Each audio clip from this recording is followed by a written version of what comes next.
Hey everybody, welcome back. My name is Zach Hampson, and today marks the very first day of this incredible series, this podcast series, where I'll be featuring the most phenomenal artists from around the world. Some of them you have definitely heard of, some of them you might not have heard of, all of which you need to hear of. Without further ado, I want to introduce you to our first guest of many, many guests, Lun Qu. Kai is a phenomenal artist, absolute standout artist that is, over the last year has been building momentum on the social media platforms like Instagram, Facebook, etc., etc. He has such a wide range of skill, and I really think we're all going to really benefit from listening to what he has to say about where he came from, where he's going, how he's doing things now. And so without further ado, here's Lun Qu. Kai, for those that don't know you, why don't you just give them like a little, that synopsis, where you came from, how you came to be the pro artist that you are now. I don't know about pro artist, but yeah, my name is Lun Qu. I'm from California, and I primarily work in oil painting and drawing. Been at it for, man, been at drawing for around 10 years and been at painting for around 5 years now. And yeah, I've just been painting and teaching throughout just my whole career. And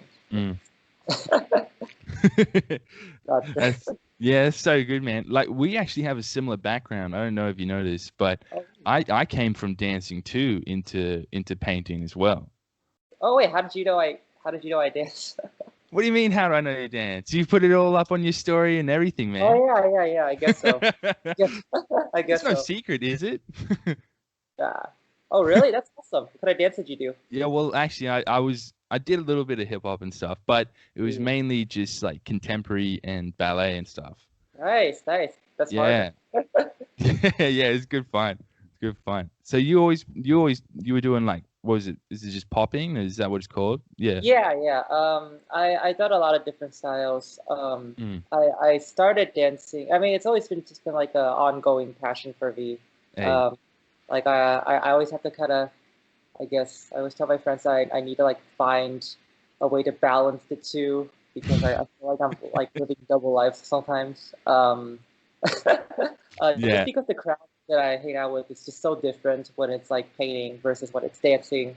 So I try to mesh the two up, or like try to, have a good balance between both of them. I started dancing like maybe like when I was like middle school, like 13, 14. And that was just because of Michael Jackson. And then I researched what kind of dance he did, and I thought it was popping, and I was like, oh, so then I started doing that. But yeah, it's just been a hobby. Like, I don't like I don't nowadays just to like stress relief and find some other creative outlet when I'm not painting or I'm not teaching. But yeah, 100%. Yeah, that's a big thing. Hey, between balancing that painting aspect, which is so much in our heads, and a little bit in our arms and stuff, but then and then the creative side of dancing and stuff, and actually just moving our body. It's just it's crazy because we'll go like 16 hours in the studio without a thought, and then we'll stand up and we'll wake up the next day and we're like, oh, why am I so stiff? And we just really forget to move. So that I transitioned from dancing.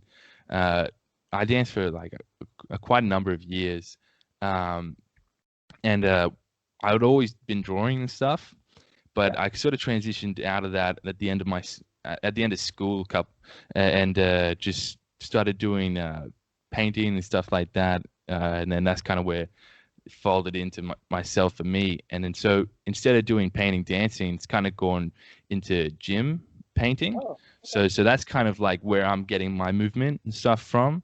So I haven't really done much dancing aside from like alone in the studio for a number of years. But so I know that you're pretty self-taught, hey, from your painting stuff, aren't you?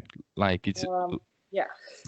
yeah, it's like you hit the books hard and you sort of learn learn from trial and error. Is that right, or how did that come about? I mean, kind of, yeah. So it's like I'm just gonna go into a little spiel Yeah, about like please. how I came about what I'm doing. It's actually pretty weird.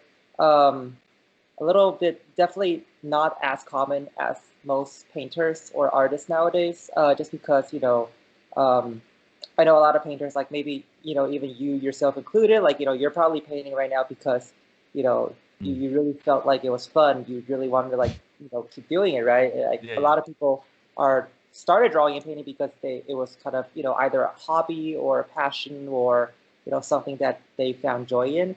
That it's kind of like the opposite for me, actually. Huh. I started not a lot of people like really know this, but yeah, I started art actually. I mean, I've always been drawing, but I've been drawing like little cartoons and stuff when I was a Mm, kid. And I was born in China, and I came here to California when I was 2, mhm. and I stayed here and grew up here. It's like around San Francisco, and then we moved to Silicon Valley.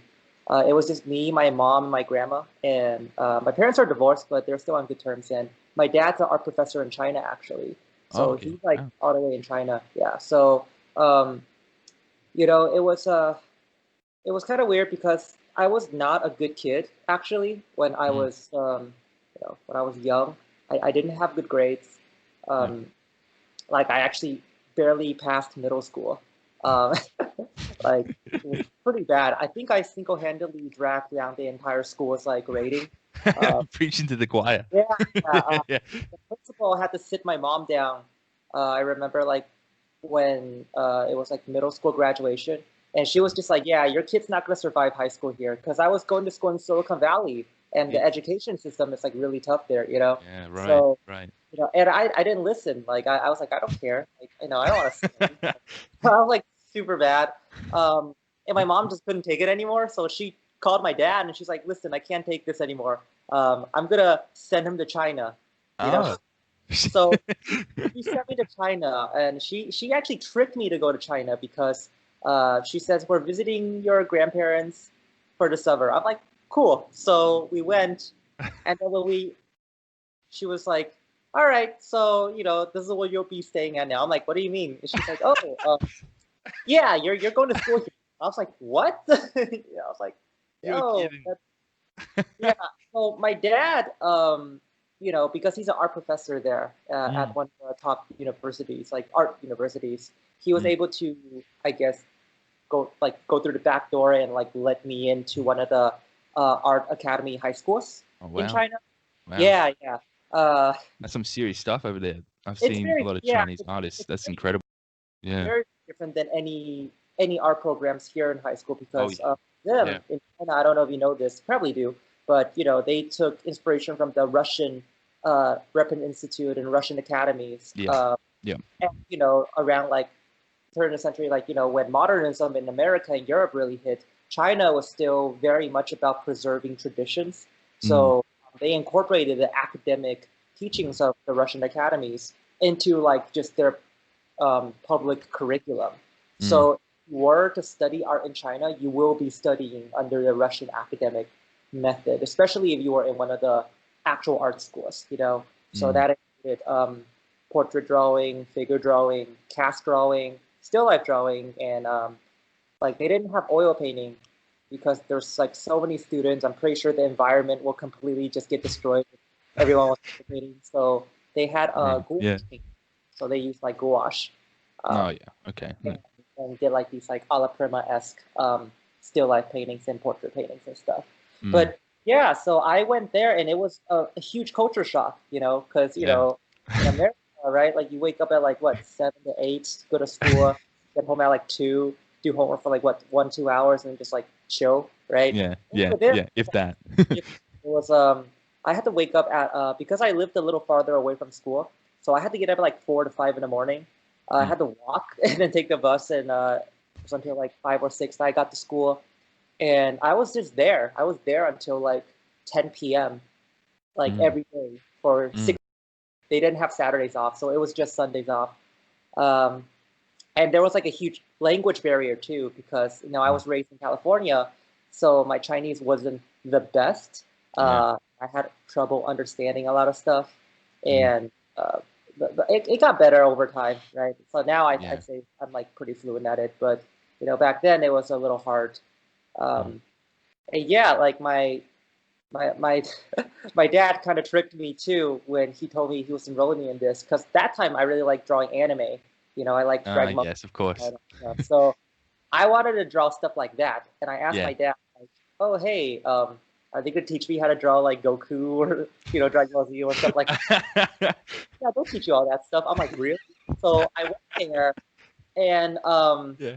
oh man, like, and then No like the Goku. first day they were like a portrait model, um, and everyone was like drawing like super like serious, because they've been training to get in, because you actually had to like test to get into this school. Mm. And I didn't test anything, so I was like completely at zero, and everybody just like super serious started Ooh. drawing in that academic tradition, and I Mm. was looking at everyone like they were crazy. I was like, what is this, like, why are everyone drawing like this? So I just like put my drawing board on my lap, and I started just doodling Dragon Ball Z characters. And at that Uh-oh. time, I thought I was showing off. I'm like, yeah, guys, check this out. This is real art right here. And then the teacher came over and taught me my first lesson. Like, he was like, what are you doing? Like, he like punished me. He had me like stand outside and stuff. He thought I was like insulting his class. Oh no. That was like my first day. Oh So God. it Thrown in the was deep end there. pretty, yeah, it was pretty brutal. It was pretty, yeah. But I was there for 2 years. And I guess it's just through environment. I was living in the dorms there, Mm. and I was able to, I was in the dorms, and I was living with some like really good draftsmen. Like, some of Mm. these students, they're like super good. I actually learned more from the students than the teachers, because the teachers didn't teach us anything, because they Really? just assumed you already know everything. Yeah, because you Oh, test. oh, So okay. they just like, they mark your name and that's it. You're there for Right. the title. You're not there for the education. It's not like an atelier where it's like they start you from the basics. Everyone who's there already knows the basics. Right. So you're really there just to say, hey, I'm attending the school. You How know, old is everybody there? they were like freshman year, like 13, 14. Wow. And Yeah. these kids, they were like producing works that are like, like the equivalent of some like the ateliers that I see here, like, some Mm. really high quality cast drawings. They're not like, if I were to show you these works, you probably wouldn't be thinking that, oh, these are done by high school kids. You'd probably be thinking like, oh, like second, third year, like atelier students or something. You'd probably Mhm. be thinking that. But no, these are all like kids, like 13, Mm. 14-year-olds. So I was in that environment for like 2 years. Mm. And then I came back. Mm. So that was actually how I got my drawing training, because I trained a little bit over there, Mm. in terms of the Russian academic way of drawing, which I don't know if you know, but we're only using graphite, and it's Mm. only cross hatching and like using straight lines to kind of create this architectural block in, structural block in, and you just kind of go from there. You only always have to hatch or cross hatch. There is no other way, right? Um, But yeah, and I mean that time I was like around like my second year there before I came back here. I thought that was like the only way to draw, right? Because you Yeah. think like That's that's like everything. you think that's the only, because like that was the only time I was exposed to something like that, Yeah. right? And then I guess I was lucky. I was able to go on an internship program um, in Shanghai actually. Mm. So I went to Shanghai, to the Shanghai Academy of Art for like this selected internship program. It was me and a couple other students, um, and then at that same hotel that we were staying at, there was another group of master's degree students. So they were older than us. They were master's degree students from America that were Mm. attending the residency program as well, and they just so happened to be in the same hotel as us, and we were under the same program. Mm. And those were students from the New York Academy of Art. And Okay. one of the students there, I actually got to meet him through dance. Like, I didn't know that Nice. he was an artist. And I don't know if you've seen his work or not, but if you haven't, I definitely recommend you check it out. His name is Nicholas Sanchez. So he has these Oh, like, yes. Yeah, yeah, yeah. I've like, seen. yeah. So I met him that time. So he was a part of that group. Um, and then he's a hip hop dancer. So I he had actually, no idea he danced. Yeah, he connected through me. Like he knocked on my door in the hotel. He's like, "Hey man, I heard that you dance." I'm like, "Oh yeah." And then like we went downstairs and we jammed in the streets. Nice. It was only after like they left. My friends were like, "Oh my god, you talked to Nico? How is he?" I was like, "Oh yeah, he's good. How do you know him?" And they're like, "I love his drawings." I'm like, "Wait, he draws?" Like I have no idea. He actually has a drawing of me. I think it's still on his website. Oh, really?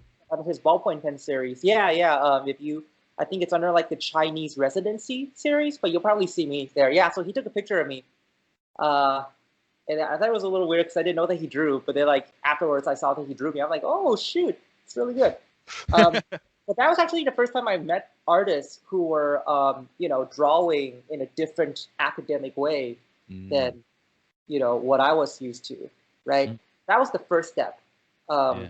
And then the final step, the second step that really helped elevate like my mind, or like, help me kind of expand my thinking outside of like the academics was this one time. This is during summer. This is the summer before I came back to America, right? Because the summer, like our summer break, it's not like you don't relax. Like my dad signed me up to this art studio where literally I was waking up every day at like 6 in the morning, and I was training there in drawing. Like we were drawing cast or whatever. We were there until like 11 to 12 p.m. I mean 12, yeah, 12 a.m. Right, and it was like that 7 days a week, so no Nice. break, That's right? so good. It's like super intensive, and but it was great, like you make the best of the situation. I honestly enjoyed my time in China. Like if I can go back and relive it, I definitely would. Like some of my best memories were made there. Some of the, a lot of my teachers that I really respect, But anyways, so one day, because I think twice every month, they will show us these videos of like these Chinese academic drawing teachers, like just drawing like portrait, demonstrating and stuff, just to kind of help us see, oh, like, you were supposed to be drawing in this particular way. But one day the teacher was like, "Oh, hey guys, let's watch something different today. Let's watch something different today. Yeah. We'll just enjoy it, but don't copy what this artist is doing. This artist is an American artist, right?" We're like, I'm like, "Ooh, American artist." So I was thinking about like Nico and those guys, right? And I was like, "Ooh, this is interesting." And they're like, "Yeah, but," and then the teacher kept stressing over and over how we can watch, but we cannot let it influence us whatsoever. Like this is literally just like no different than just watching a Hollywood blockbuster. Like it's like just don't think of it as reality. Don't think of it as something that you can actually yourself.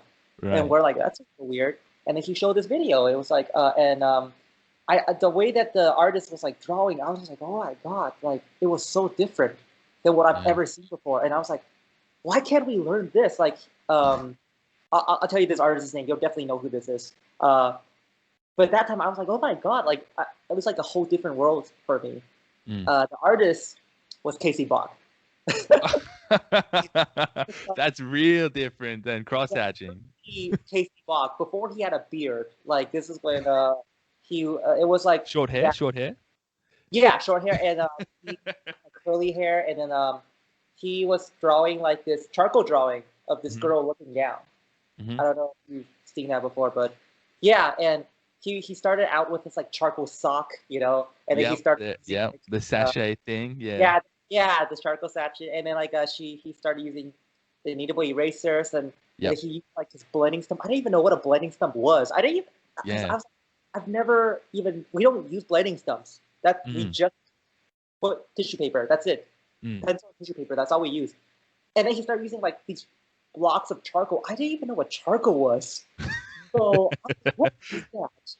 And then I was like, he started sprinkling like powders, and then he started like using his little acetone. I was like, the acetone.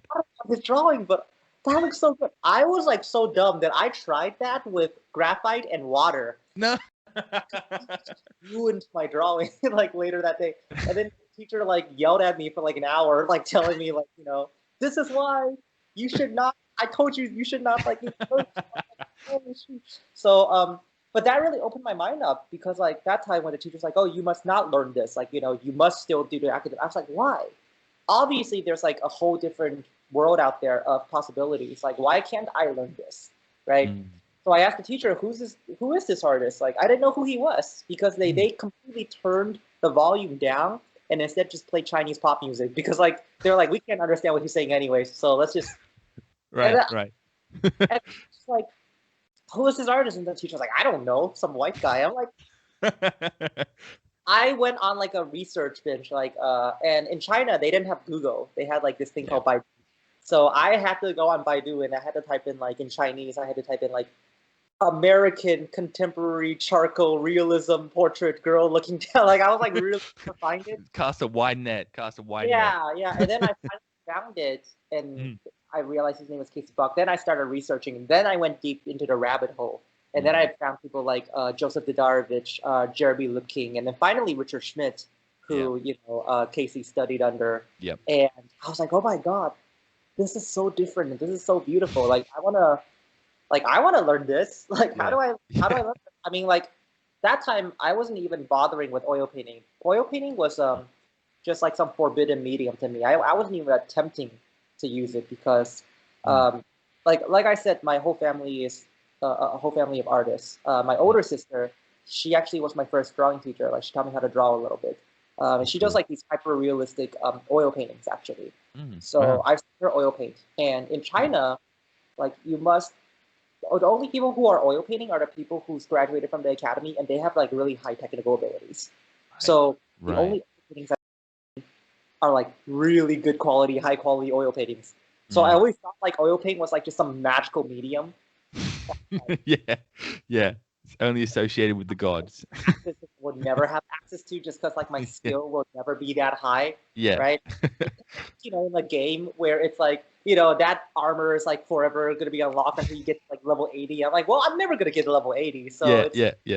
So it was kind of like that, right? So I didn't even think about oil painting. So I wasn't oil painting at all, and I really sucked at painting gouache that time too. My colors was horrible. Like they were really, really bad. Is that because they weren't teaching you how to use it? They just expected you to use it? They were teaching us, but I just was not receptive to their teachings, and I just didn't understand color. I think it was just because my drawing was still kind of I was like still trying to like get my drawing to be good. I was having troubles with like values and structure and all that stuff. Help that, in order, like I never cleaned my painting supplies, like my gouache supplies. I never cleaned because in cleaning you got to go to like next to the bathroom and it smelled really bad, and then like the water was like ice cold, and then during winter, like who will want to do it themselves? So my paint was as stiff and as dry as like no. Yeah, it's not helping. Colors like so cheap to refill them, so I was just painting with like a stiff, dirty brush with like stiff, dirty colors. So with no understandings of colors or values. So of course it was bad, right? Yeah, of course. And I came back to the States, and in China that time, like like looking back at it now, like I was still still learning. I was still a student, but so in China I was like considered like average, maybe a little above average, because I was like training every day. I was trying to like work, trying to practice. So I was a little above average, I guess. They test you every other month, so I knew I was a little above average because I was like testing above average, skills, Yeah. But then when I came back here, I didn't know that in the 2 years there I was just doing art. I wasn't doing any of the academics, like math or history or whatever, right? All the unimportant stuff. Well, like I couldn't do the math because like it was unreal how different and difficult the education system there was. Like I remember I was like looking through my SAT booklet because I still had to study for the SATs, and I was going through like this calculus question, and I was like really racking my brain around it. And then one of my classmates, he's like he was like this goofball. Like he was not like one of the good students. Like he didn't like he wasn't really there in class all the time. He saw the calculus question. He's like, oh, I remember doing that back in like elementary school. Is that like no. Oh no. Yeah, like their math is like so difficult to the point of like I can barely keep up with algebra. So I had like no idea what they were doing. Yeah. Like the fact that they already completed calculus when they were like in elementary school, so I had like, no clue what they were even doing anymore. But so when I came back here, I didn't have any like academic credits to attend normal high school. But this high school in San Francisco, um, the High School of Arts, San Francisco, it's called, I think, Ruth-Asawa School of the Arts. They were able to accept me because I went there with my portfolio, which is basically just like a bunch of academic drawings that I did. And then we went to the school, and they were like, "Oh, it's like in the middle of the season," because I came back at a weird time, and Right. like we're not taking any more students. And then I'm like, "Well, I already brought my drawing, so I'm going to keep it here. Why don't you guys just take a look at it and you know, See what and happens. everyone see what happens, right?" Yeah. And, the very next day, they called me back, and they were like nicer, and they were like, "Oh yeah, can you come in?" And it's like, and they accepted me, which is good.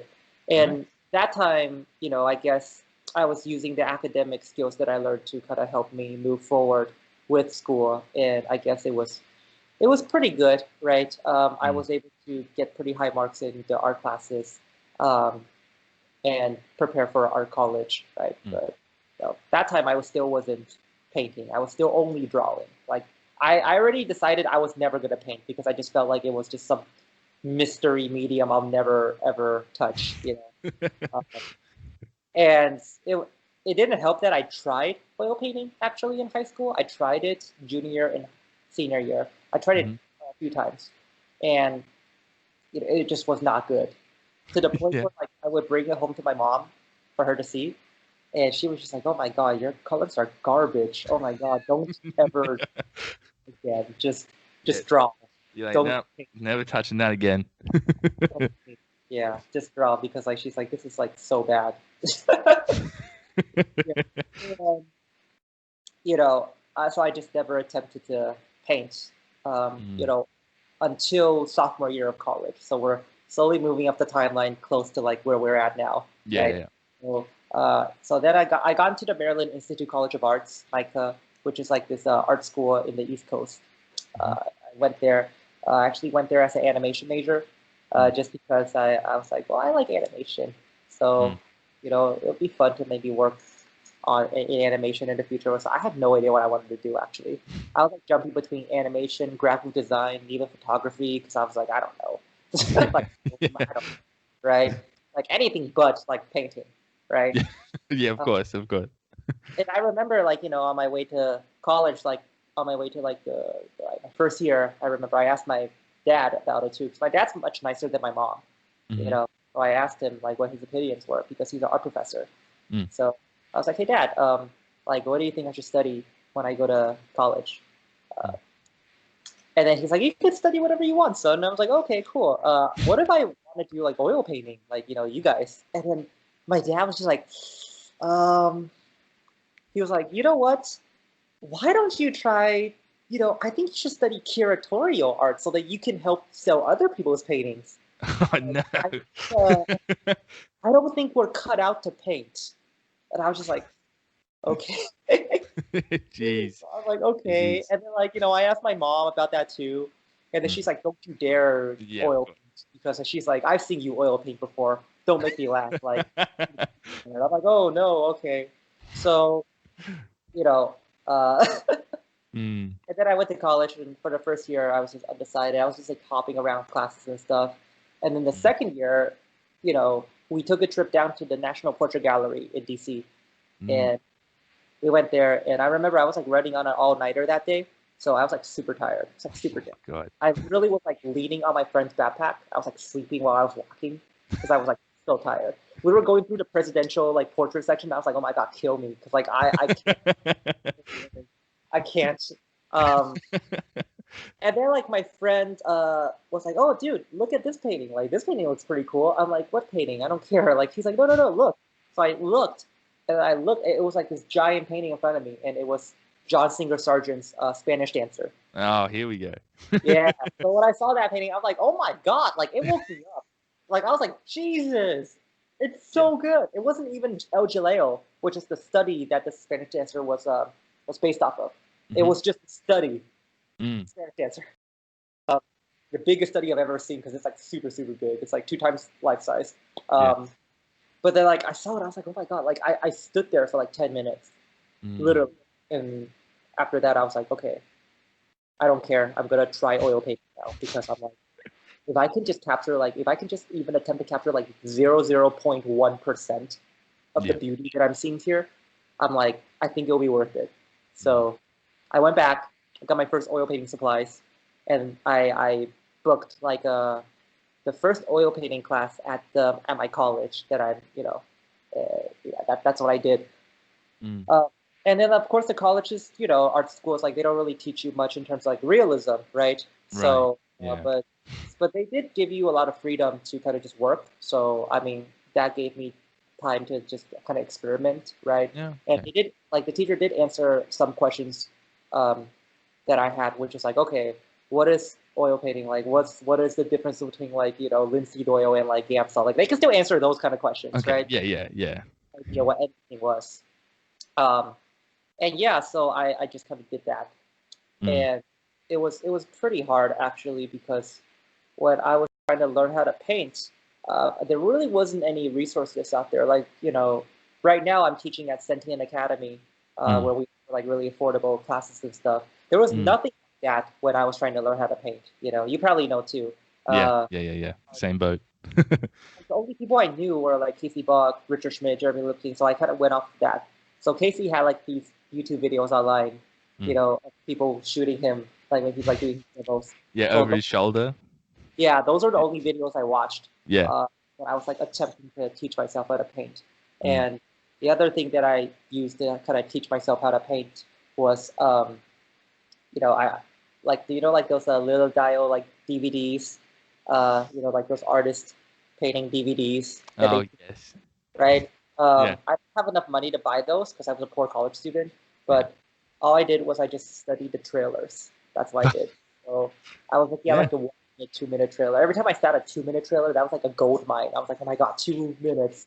Yes. Usually I was like only making do with like 30 seconds to 50 seconds. Yeah. So Yeah. yeah, so I would like pause the videos like every 5 seconds, and then I would Mm. like try to because like they skip, right? They skip from Yeah. like Yeah. Yeah. minute 20 to minute 1 hour, right? Yeah. I would skip, and so I would like pause and I would like try to like decipher what they did between these two frames. So that's how I essentially studied. Mm. Like I was thinking, man, if like there were things like Sentient Academy or like Fine Art America or all those like different um, Yeah. websites nowadays, I'll probably be way better as a painter. Way too long to just figure out even some of the most basic things. Because like I was like going through loops and going through circles and stuff, Mm. right? Um, and yeah, I mean that's basically how I kind of taught myself in a way. And another way that I did it, so this is like just me answering your original question now. Yeah. Yeah. Like, Yeah. I like a whole thing spiel of how I started, but No, like it's this, been good. It's been good. yeah. And I guess like it was good because I got like I think I felt like I had kind of a talent at studying with very little, just because in China like there was a language barrier the first year and teachers weren't teaching, and I Mm. was embarrassed to ask the students, so I learned by watching, you Mm. know. So even in China, at the academy, I wasn't really being taught. I was still was like self-teaching myself just by observing, you know. Mm. So I guess by doing that, I had like it's a little easier for me to kind of pick things up visually and try to decipher and dissect things visually, right? Um, so another thing that I did was I made friends with this painter, this artist up in New York. He actually recently blew up, Devon Rodriguez, the guy that draws all the subway writers. And he recently blew up on TikTok, I think, and he's a great artist. We met through Instagram back when we were in high school, and when I was in the East Coast, I like we connected again, and then he invited me to this thing called the Drawathon, Okay. and he's like, oh, it's like this event where you just pay like a small fees, like $20-$30, and it's like an all day thing where they have many models all around, and he says sometimes they even have like artists coming in to paint as well. You can like chill with them. So I Dang. went there for the first time, and that was the first time I met people like Max Ginsburg and Right. Ricky Right. Mujica, Garrett Baker. They were all there, and Yeah. and I was like, oh man, so I was like, oh, it's like my first time meeting such good artists, right? And Yeah. And I started like learning from them as well. I didn't learn from them, but I set up my easel like really close to them, Yeah. like watch what they were doing. It's like trying to, I guess, steal everything that I can during Of that little course. time. And then that just became a habit for me. So I would travel to different places in the East Coast, like Philadelphia. I went to like Studio and Caminati's open sessions. Near Academy, I go to like Art Students League open student sessions where like I'll visit like Grand Central Atelier. Like I just go to all these different places, and if they had like open studio sessions, I would just go to the open studio sessions, and then finding the best person there, and then I'll just set myself up right next to them.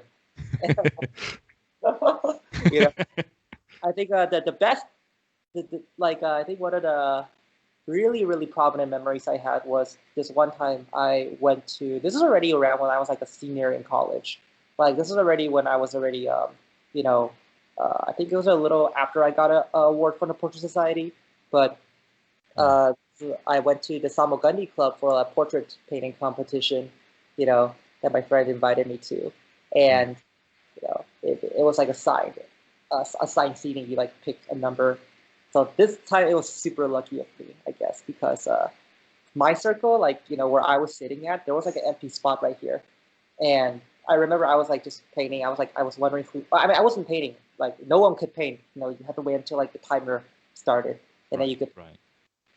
Ricky Bujica was right in front of me. So I was like, oh, super cool, right? That time he and I were already good friends. He's also a dancer. So we talk about dancing a lot. Yeah, What is with all these artists? original b-boys in New York. Wow. Like the Rocksteady crew. Like he used to b-boy on the streets and stuff when he was young. Whoa. Yeah, Ricky Bujica. I bet you never knew that, right? Yeah. Whoa. So yeah, he and I almost started a cipher like in the Portrait Society banquet. Like we started like we started like locking and then started like yeah. But That's so good. yeah, and then like there was this empty spot next to me at the Samoguni Club, and I was like just wondering who this. I was like, who this person's late, And then the person finally showed up, and then and then I saw them, and it was Jacob Collins. I was like, oh shoot, yes. So yeah, Jacob Collins, the founder of the Grand Central Atelier. But Dang. so, oh man, like yes, read them. Here we go. To listen to this podcast. I hope they don't mind that I'm basically just teaching off of everyone. No, they're like, I thought some of my stuff was being stolen. But yeah, I guess just that's basically how I learned. Just self-teaching, just trying to be a sponge and just trying to soak everything up. I always tell students, like my students especially, when they're like, oh, they take pride in like being self-taught. I think being self-taught and self-teaching is very different. I think I'm self-teaching. Self-taught, basically, I see a lot of students like they're not looking at anything. They're just kind of like just doing their own thing. They're like, I don't want to get influenced by anything, right? It's like my style. I don't really feel that's productive because you're just gonna always be in your little box, right? For me, I'm self-teaching because I don't have like a teacher. But like I'm trying to teach myself, like, and trying to like expose myself to so many different things because like because I have no teacher, I'm like hungry for a lot of things, right? Yeah. Like what I can get, you know. So I guess that also helped me in my own teaching because I have students coming at me like saying they have different interests and stuff, and I guess I'm a little bit more open-minded just because I'm accepting of all styles, just because I have to like absorb everything. I couldn't pick and choose. I've met some artists who are like, oh, I only like this particular style, and I was just like, I can't be that picky because like for me, I had nothing, so I'm open to everything. You know what I mean? But yeah, hopefully that answered your question. That was like really long. No, that's great. That's great. I'm so glad that we you took us from point A to point B. That really fleshed a lot of things out. Wouldn't have like made much sense if I just like skipped all the way to like they'd be like, how did you? I was like, oh. 100%. That was fantastic. I really appreciate that.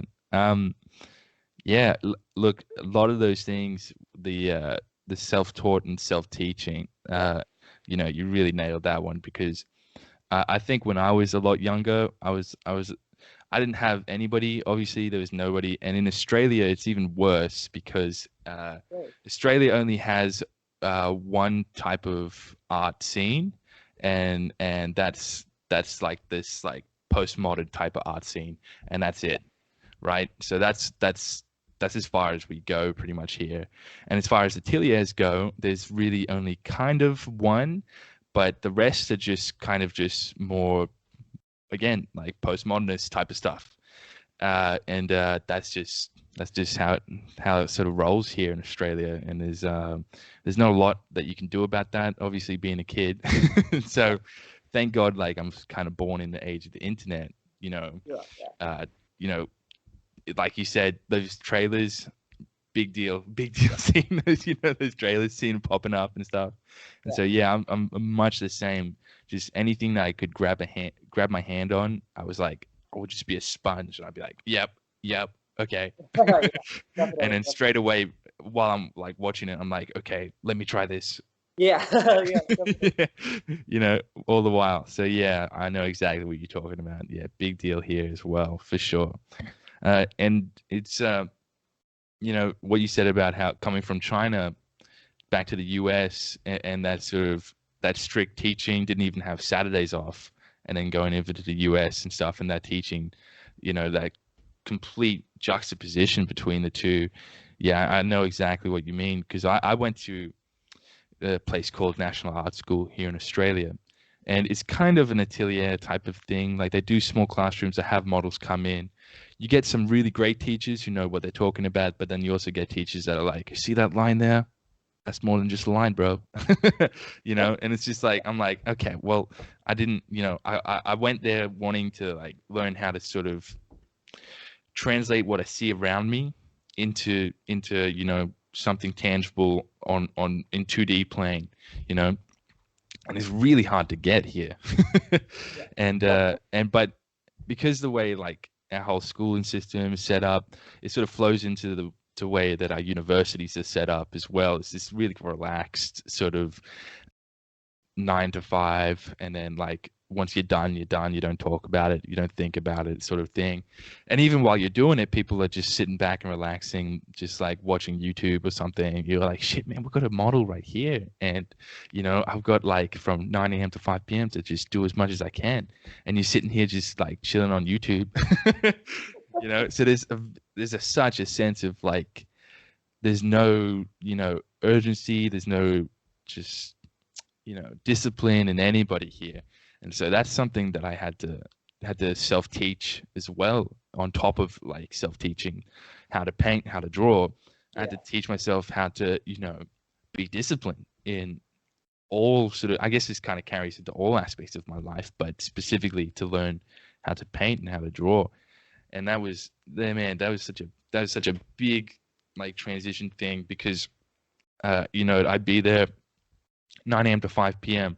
I'd get home because where I live is kind of outside of the city of Sydney, and so it takes like about 2 hours and a half to get there and back. And so by the time I get home, it's like 7, 8 o'clock at night, and then I just had enough time to go to the gym and then come back and go to sleep. And then on the weekends, I'd have a day job, so I'd work.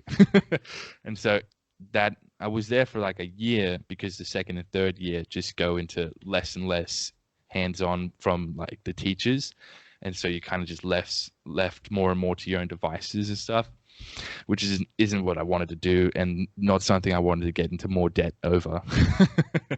Yeah. So exactly, there's such a big thing. Hey, just talking about just the sort of Western to Eastern sort of style of just education, and the way that you conduct yourself through life as well as on top of that. Is that something you have to teach yourself as well? That sort of, or did you kind of pick that up coming from having that experience in that sort of Eastern education sort of thing? That sort of the strict sort of way you conduct yourself, I mean, it definitely, like, I wouldn't lie to say that it definitely disciplined me in a way, because like I said before, I wasn't the best kid before I went to China. I wasn't really showing respect to like my parents were like teacher figures or whatever. Mm. Bit of a rebel, I guess. But when we went to China, it was just one of those things where here, when you see a teacher in the hallway, Mm. like you could just say, "Hey, what's up?" or you don't say anything, just ignore them. But in China, if you see a teacher, even if you don't know this teacher, Mm. you have to stop and do a slight bow and say, "Oh, hello, teacher," and then Mm. you go on your way. That's just kind of like the respect thing. I was like not used to it when I first went, but Mm. um, I definitely appreciate what they do over there, and also it definitely helped shape me into the person I am today. Mm. Like I think my mom told me that when I came back here, like she's like, "Oh, you're like a different person now." um, Yeah. yeah. So so I guess I guess it definitely helped me, helped Yeah. I guess shape not only who I am, but also just how much discipline I can really take, Mm. help amplify that a little bit more. So I was able to, like for me, it didn't feel like after you go there, anything here does not feel like hard work anymore. I bet. So for me, it just felt like it was never enough. So it felt like, I could Mm. keep on going with Mm. study and and honestly, for me, um, especially learning art, learning painting, trying to learn all this, it didn't feel like work anymore. It didn't feel tiring because it was something I enjoyed. Mm. So it's kind of like I felt more of it more like a video game in a way where I wanted to like increase my experience. Like Yeah. I, like every painting was like a new boss or a new quest. Yeah. After I complete that painting, I earned so experience points, right? Mm. So after that, it was just literally about leveling up. They Mm. say level up with. I literally was thinking of that in a literal sense. Like every painting was like a boost in my level up. You know what I Yeah. mean? Yeah. So it was it was kind of like that. So Yeah. 100%. Yeah. I had a similar sort of thought process as well, where I came to the realization of I was being way too precious with like my works, and yeah, I was like, this is slowing me down. Like I'm taking so much energy to just produce one work, and at the end of it, I was like, this is shit, and I knew it was shit from yeah, like halfway through, and I should have just dropped it and started another one, but because I was so wrapped up in it and trying to just like strive forward and be like, no, this is everything to me. So that's something I had to like completely just let go of in my head. It was really it was a real limiting belief, if you will, like for me when just making these paintings, and if they weren't turning out good, I'd strive to make them great, right? I'd strive to make them the best I possibly could, but I wasn't so attached to it. I was starting to become more attached to the lessons, right? So I was valuing the lessons more than I was valuing the pieces as a whole. Obviously, trying to make them as great as I can, but the lessons was the big mind shift. And from that point, that's kind of where I was like, okay, now I'm picking up pace. Now I'm picking up pace, and fast forward like six years later, like I look back on a lot of those works that I was like so precious with, and I'm like, what was I thinking? But thank God that I got out of that sort of, that sort of that limiting sort of belief, and it's so interesting how a lot of the painting, a lot of the things that we do as artists is so psychological. It's if you read like self-help books, uh, pretty much every self-help book like I've read or listened to, a lot of that I sort of like, I'm like, oh yeah, that translates into painting. No, that translates into painting. So it's so strange. I don't know if you've had any of those experiences of like, you know, those sort of limiting beliefs, let go, sort of stuff like that. Have you ever heard that?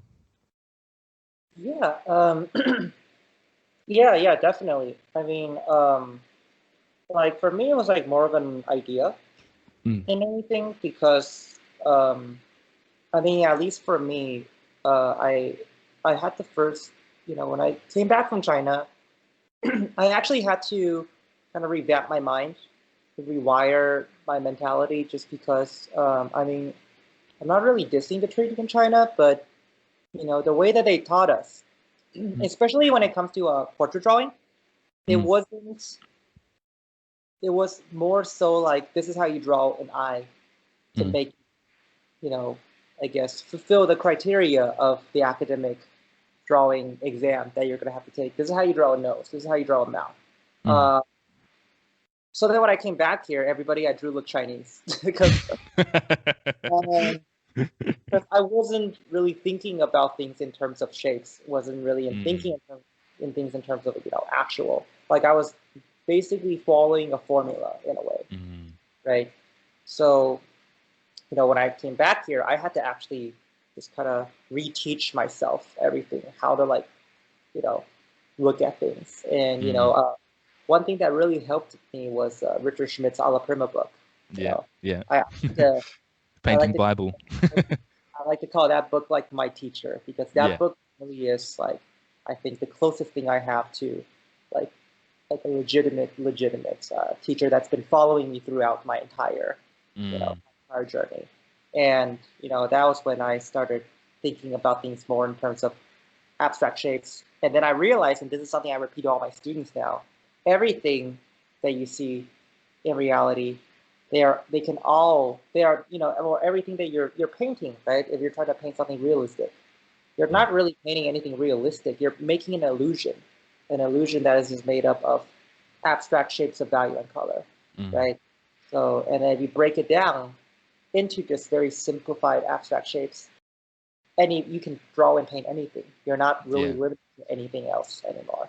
So that's like something that I really try to like pass down to my students. And the first time that I read it was Richard Schmidt's A la Prima book. The first time I heard it was actually during my first ever workshop, my first time ever taking an actual class from my first ever real painting teacher, Daniel Keys.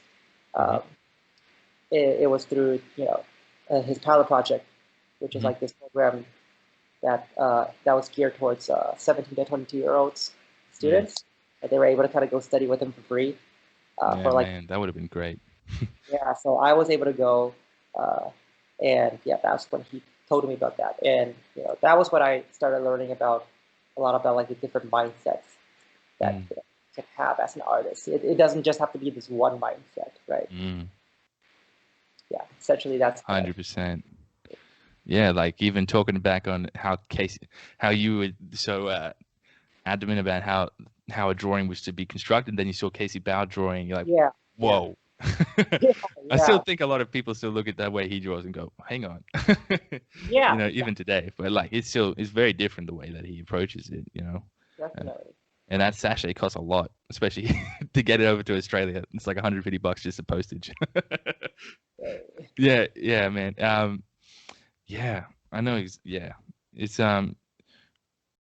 just painting in general. I think opens itself up to opening up so many avenues in our mind that we start to look at the world and think about the world in a completely different way, and to the point that we start looking at things and we're not just seeing like I'm looking at a tree, but we're looking at like I'm seeing like this part of the trees in this darker range value, and then this part of the trees in the lighter sort of thing. And we literally taught ourselves to see in a completely different way. And then beyond that, each artist has a completely different way, a completely different hand at painting things, and the way that their paintings come about is so individual, especially if they've been painting for like 30 plus years. It's so individual that it's really hard to like for anybody to be like one for one, really. And I think that's such a beautiful, incredible thing that we all get to sort of share as artists. But coming back to how you're talking about Sentient Academy and all these incredible things that are available to us now. Thank God. Like I've been on Sentient Academy as well, and like just watching a lot of the going through a lot of those lessons on there, and there's some really good stuff there. Because before that, it was kind of just what was it? Just like New Masters Academy and Watts Atelier. Yeah, Yeah. like because they've got an online thing as well. So I was before that. I was more on the New Masters Academy stuff. Uh-huh. And it's really good stuff. Really, I learned a lot from that. And then Okay. from that as well, the Cesar Santos did his portrait drawing with Streamline Arts, and Oh, yeah, yeah, Streamline's done like all those big name artists sort of things yeah. and stuff like that. And yeah, thankfully, like that was available to me, and got so much from all those sorts of things. Obviously, yeah, quite pricey to get, but you know, it's the investment in yourself that you're really making. Definitely. Hey, so how did you get involved with Sentient? Because I remember just being on the internet, and then one day I just started seeing Sentient started like posting and getting things all up there. I was like, whoa, this came out of nowhere. Yeah. How'd that come about? I mean, I was the same as you. Like, I just discovered Sentient one day, just because a lot of the artists that they had, I, I really look up to, like Mm, Brian Mark Taylor, Josh mm, Clare, Michael Mom, all those guys, Albin Paselka, mm. and I was like, oh my God, like, and this is before I had anything to do with them. I was also just looking up their free content. Yeah, I was yeah. like looking up everything. I was like, it's kind of like background noise every time I paint. I just like listen to them and stuff. Um, it was well, I guess I have to credit COVID-19. So, as you know, like this year has been pretty crazy for everybody. Hmm. There's been ups and downs. Like, like I don't know if you know this, but I started in a small atelier program here in Cupertino, California. Mm. Uh, Your like, personal one? kind of, yeah, Yeah. I guess so. Like I started, but it's kind of like a branch program off of another art school, and they just kind of allow me to use like their room to, Okay. do my stuff in. So, yeah, and I started that like 2 years ago, after I graduated college and I moved back here with my girlfriend. Mm. And it was, I had to start from the ground up. So we we only started like with one or two students, Mm. right? And before COVID hit, we were actually almost at like 80, 90 students, you know. Wow. Wow. And I was actually like, we were also able to get like guest artists to come. I really wanted to make it into kind of like a Scottsdale Artist School kind of thing, right? Right, right, right. Like different artists, guest artists to come. So I was already in talks with people like, I mean, Jacob Hankinson already came 2 times. He's a good friend of mine. Mm. Now we met through just working together, and I was talking already to like people like Zin Lim, and he was Wow. actually come. Like we already had signups, and we had to like cancel. Um, Dang. COVID. Oh, that would have been sick. Yeah, and I was talking to people like Michelle Dudaway, like Nathan Mm. Shea, and Mm. I already had like Whoa. people lined. You know what I mean? Wow. Uh, even like I was even about to ask Vincent Desiderio, who's actually a close family friend of ours, Right. to come too, and everything came down because of COVID. And Man. 2 years ago, like I was so focused on the school, I was so focused on teaching. Those are the guys who follow me on Instagram. I mean, that time I only had like 2, 3 thousand followers, and I Mhm. don't really post that much. Mm. Uh, and I definitely did not post much at all, over the course of the 2 years, just because I've just been so busy teaching. I didn't have time to work. I didn't have time to paint. Yeah. I only painted like once a week, sometimes, Yeah. because Right. I was hosting an open model session for the atelier every night, Hmm. every Thursday night. So that was the only time I get to paint myself. Every time else, like I was just drawing, and I was teaching how to draw and stuff, which is still Mm. good, right? But when COVID hit, I was definitely already not in the painting mood anymore. I was like out of it completely, Mm. and we like completely like we lost like I think over half of our students overnight, just because Dang.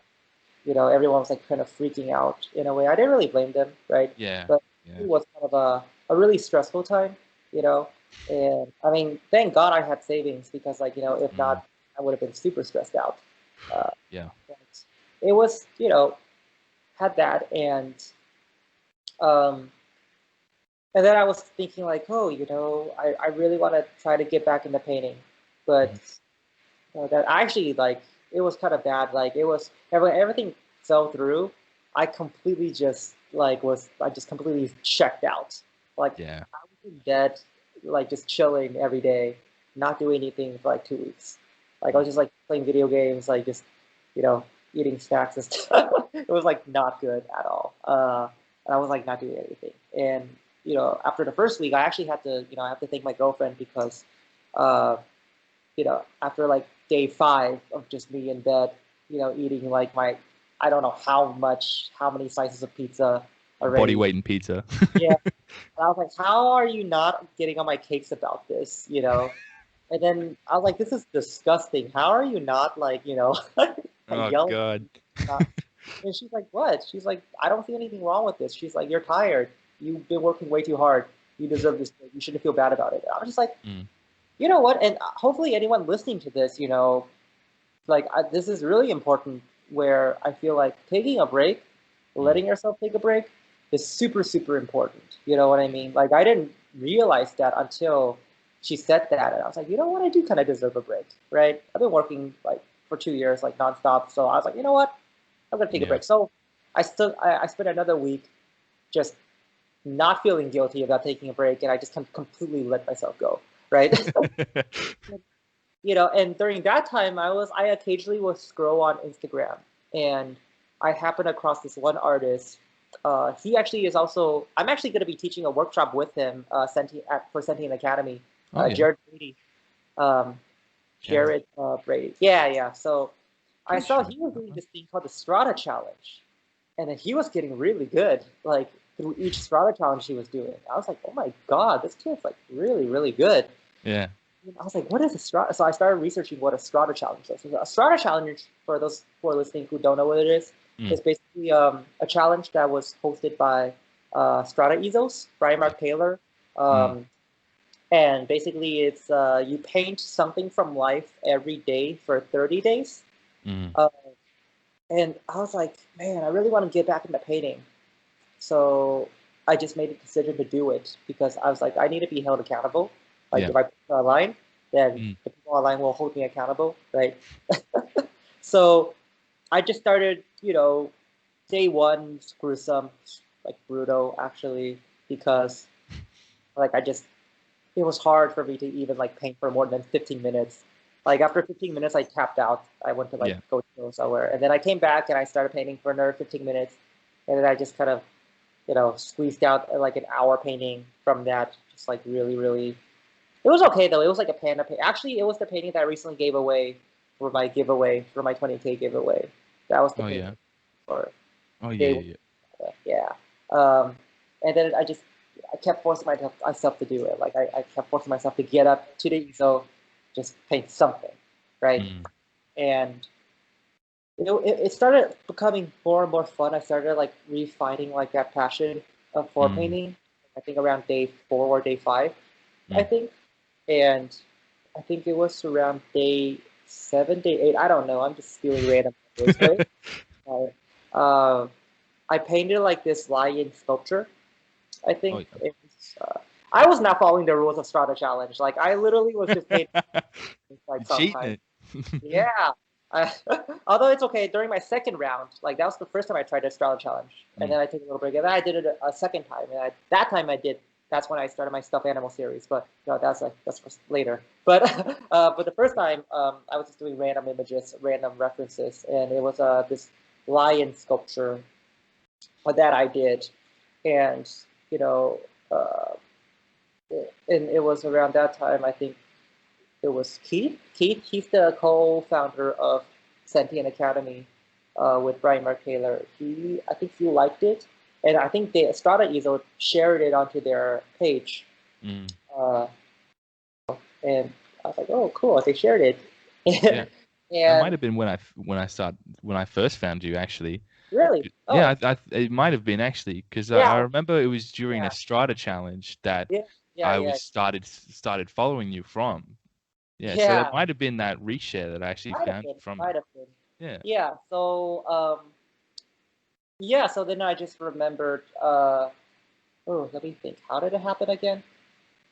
I did like a live stream one night with it was just like a random Instagram live stream. It wasn't anything serious. I literally was just saying hi to people. And there wasn't many people, like I said, that time I only had like, what, 3,000, 4,000 followers. Like, there wasn't many people attending. That time it was like, what, 5 people online. But one of those people was Keith. And I was surprised to see his name. I'm like, oh, this is the person that co-founded Sentient Academy. Oh, I better do good then, right? And then he started like asking me a bunch of questions. We started having a little, sorry, that was my Alexa. And then we started having a conversation, you know, via the live stream where he types and I just answer. It was just like random, like, you know, hey, like, like what colors are you using or whatever, right? And then later he DM'd me asking like, oh, hey, we're a part of Sentient Academy, you know, I was wondering like, you know, if you'll be down, maybe we could do like a collaboration in the future. And at that time, I was like, I just couldn't believe it was real because I was just like, oh my God, like, are you sure? Are you sure about that? Because I'm like, I didn't feel like I was like, you know, like that qualified. I don't know. Every artist ever. yeah. So I was like, okay, I mean, but then again, I was like, it's an opportunity. So I was like, I love to collaborate. Like how do we start? When do we start? And you know, it started out with just like this free demonstration that I did for them on their YouTube. I think it was like one of their first Monday. They started doing like this small series of like every Monday, I believe, or someday in the weekdays, where they had like an artist doing like a 1 hour free demonstration streaming. So I did that for them. It was like a portrait painting. And then after that, I just thought it was it. Like after that, I stopped hearing from them. So I was like, okay, I guess I must have butchered my demo or something. I guess. I was like, okay, I They guess must have realized how bad I was. I was like, oh, well, at least my name is in their website. I mean, on their YouTube. So, hey, that's something, right? And then they contacted me back like a few weeks later saying like, hey, you know, we love to have you as an instructor. Like, can I give you a phone call to discuss, you know, our plans? And I'm just like, I just couldn't believe it. I gave them my phone number. Keith called me. He was really nice. Like, honestly, Keith, if you're listening to this, dude, one of the most hardworking dudes out there. Like, he worked 24/7 nonstop for the community. So it shows with Sentient, man. Yeah, it really shows. Yeah, he's like the reason why Sentient's the way it is. So big shout out to him. He's definitely deserves all the credit that he gets. But yeah, and then he called me. And I just remember, like, I was thinking, like, why are you wasting your time talking to me? Not Claire, like, what do you need me for? And, like, major imposter syndrome, because that time, that was before Jared went on board. And that was only when they had, like, a very limited, small number of instructors. And all the instructors they had, they were, like, big names. Like, I was just like, and I was looking at his Instagram account, too. They were all, like, 10,000, 20,000, 30,000, 50,000. I was like, I have like 3,000, 4,000. I was like, I don't feel like I belong here. Like, in this, you know, and I even told him that. And Keith just said something like, you know, like, just because you don't have that much follower count right now doesn't mean you won't in the future, right? You definitely will. It's just a matter of time. And you definitely will be able to bring something new to the table, right? It was also because I was kind of young, too. So I guess, you know. And yeah, so I signed a contract with them. Pretty crazy. It all happened within a span of like 1 month from just that live stream Instagram to like signing the contract with them. Nice. Wow. Yeah.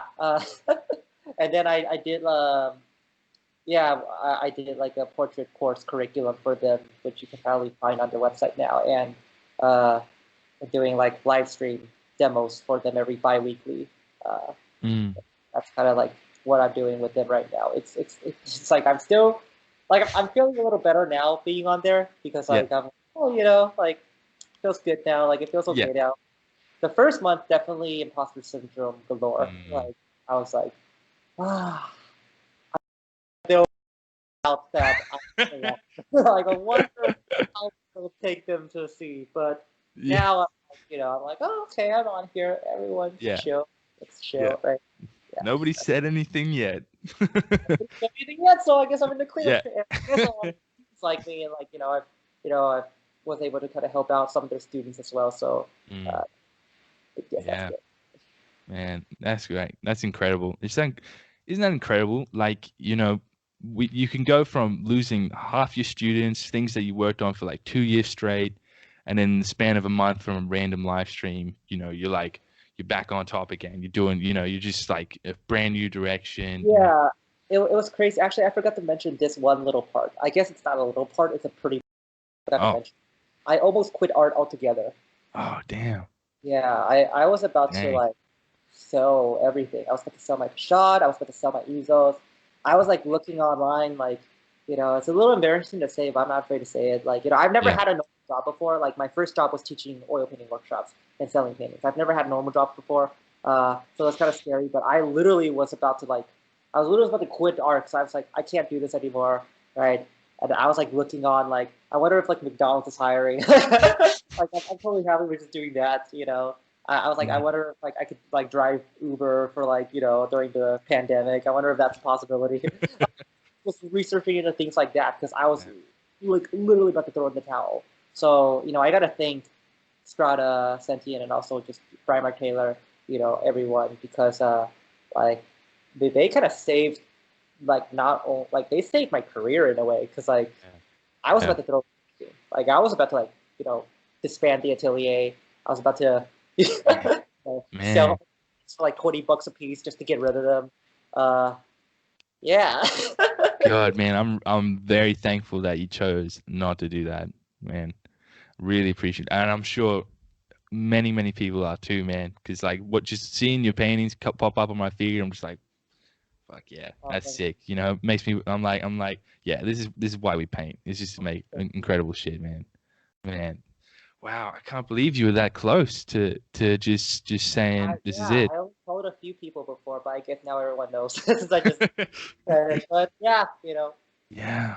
Wow, man, that's the life that we choose, really. Like, it looks, you know, it doesn't matter who you look at. It could be like the greatest artist or whatever, but like behind the scenes, like we're all kind of like, you know, just pressing a little bit forward, inch by inch, going like, oh, will this be the day that you know it all caves in on me? It's just, it's crazy. It's crazy how how much of a tightrope we as artists kind of walk on to, yeah, and then on top of that, just there's so many things already out of our control, and then to have like the pandemic hit us, and then essentially have the whole world just stop on us, and already we're already walking a tightrope. So it's like, yeah. dang, man, who took the rope?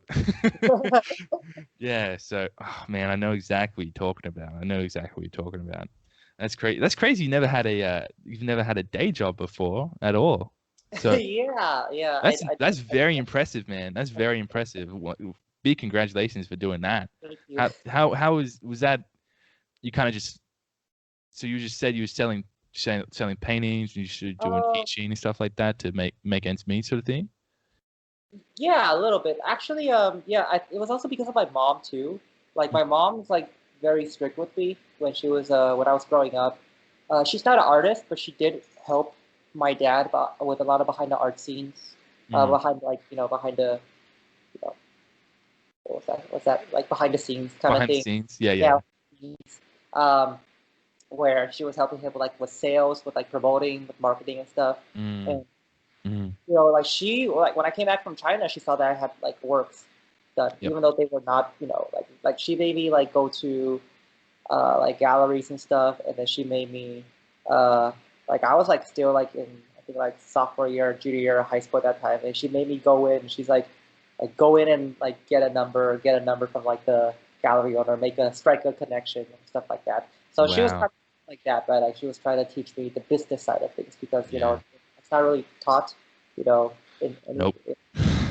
even in ateliers we don't teach that. Like so, so like she told me like when I was about to go to college, like I asked her, like well I was like telling her, oh, I might get like the part-time job when I'm in college, right? Mm. To just kind of get a extra earning, maybe work at like Starbucks or whatever, right? I mean, there's nothing wrong with that, like I was like Yeah. do that anyways just to get some life experience. But she just Yeah. told me, like you have this skill, like you can draw, Like not a lot of people can say that they could do that. And you're good enough that, you could probably make some kind of financial monetary gains from it if you were to play Mm. your cards right. So she says, and she says, life is too short. Like, especially the career you're going off of, Yeah. it's a little uncertain, right? So you Mm. want to be as prepared as possible. So she just told me, like, if you're gonna get a job, only get like a non-art job as like a last resort. If like there's nothing else, Mm. but don't make it your first priority. If you can get something that's like art related, that way you can still work on your craft while bringing in money. That is the best thing to do. That's something I tell my students too. Like if you can get something art related first, even if it pays slightly less than like a normal like barista, cashier, whatever, like server Yeah. job, take that instead. Take the Mhm. lower, because like that, not only will it, and it's like relevant to your experience too. It's relevant to your resume as well. So, I took that. I took that. Took her advice on that. And the first job actually, it was actually a job that I kind of gave, I guess, myself in a way, where there was this art studio school called School 33 near Mhm. my college, and I went to go, like, I literally just searched them up online when this is around like the start of sophomore year. Yeah. I searched them up online because I was just saying like, oh, I wonder if I can teach, right? So like I was like, because I taught a little drawing before, and I had like I actually had some private students coming to study with me. Even like Wow. freshman year, I had like one or two classmates who came to Wow. study. I wasn't charging them; like it was all for free. One of them was actually Yeah. my roommate. I taught him a little bit because he was doing. His name was Tyler Ballin. He's actually pretty good right now. Like he's making these like large religious paintings of he's putting black people in this religious settings, and it's like larger than life paintings.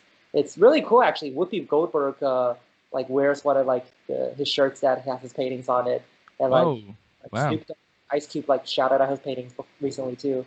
So What's he's his like last name again? Tyler Ballon, Ballon. Uh, Balloo. yeah, Wow. but, like uh, like he was my roommate first Right. year. Really a nice guy, really really nice guy, Tyler. And then like he saw what I was doing, and then he wanted to do realism too. So like, he Mm. had no training, and I had a little training. So I just gave him a little bit of like the academic type Yeah. of training that I went through, like how to see, how to measure, and he kind of just took that and just that's how he's able to you know, I guess kind of build off Yeah. of that. He's like really good now, but Mm. uh, I have some experience doing that, right? Mm. And uh, my first class at School 33 that I taught was just charcoal drawing, right? Mhm. Just because I was a little bit more comfortable with that charcoal Yeah. drawing, and it was pretty crazy because uh, I contacted them asking like, hey, I'm interested in teaching for you guys. Do you guys have any open class slots, or Mm. do you have any open spaces for a class? That's how I did. Mm. And they actually got back to me because I just cold emailed. Like they don't code email because that's never works. But all my opportunity that I got are all through code emails. So Yeah. Yeah. you you, like it Me wasn't too. even how I did it because like I just attached a bunch of my works in the email. So that's the thing, right? Just kind Yeah. of like Yeah. I know you're not supposed to do that. You're supposed to like maybe put it in like a folder, but I didn't do that. I was like I need them to see my work. So I put my image like before the text even. So Ah, it was, nice. and then it was here or whoever, right? Um, and then like I was and Mm. and they were like and it was great. That was like my first ever paid job, Mm. and uh, it was a little intimidating actually because a lot Mm. of the students that came weren't they weren't like my age. They were Right. actually a little bit older. Some of them were like in their Yeah. 30s, 40s, and 50s. Yeah. And some of them are actually professional painters or artists who's been doing it for like decades, like Wow. longer than I've. Some of them have been doing it longer than I've been alive. Yeah. And I remember the first time I taught the class, I was in this classroom preparing, Mm. and they came in, or a student came in, and I greeted them. I shook their hand, like, welcome to the charcoal drawing. And then, like, she's like, oh, yeah, are you the assistant? And I was like, she's like, when will the teacher get here? I was just like, because they saw my work, they showed my work, they didn't show my face, they didn't say who was. Oh, okay. Well, they showed my work, like the instructor's work. Okay. So I guess they were thinking that I was like someone older, but Right. Well, that that's a positive. That's a definite positive. yeah, I was like 19 that time. So, you know, and then I was like, I am the teacher. And then I had some students actually give me like a weird look, saying like, "You're the teacher, really? Like, what did we Yeah. just do for? Like, are we getting like, you know, are we getting punked? Like, what is this? Like, right?" I want my money back. Yeah. So some of them had like some, you know, kept bombarding me with questions because like I guess they were trying to like see if I was legit. And then I did my demonstration, and then after my demonstration, they were like, "Oh, you're legit." And some of those Oh, there we students, technically, they ended up becoming like some of my long-term students who came to all of my workshops afterwards. Wow. And that was like the first gig that I had, and it was pretty good actually because like it was a nonprofit, so they only took a percentage of the proceedings for the room use. Right. But other than that, I got all the earnings, which Wow, was kind of nice. great at the time because like there was like 8, 9 students that time. They were paying like Right. 250.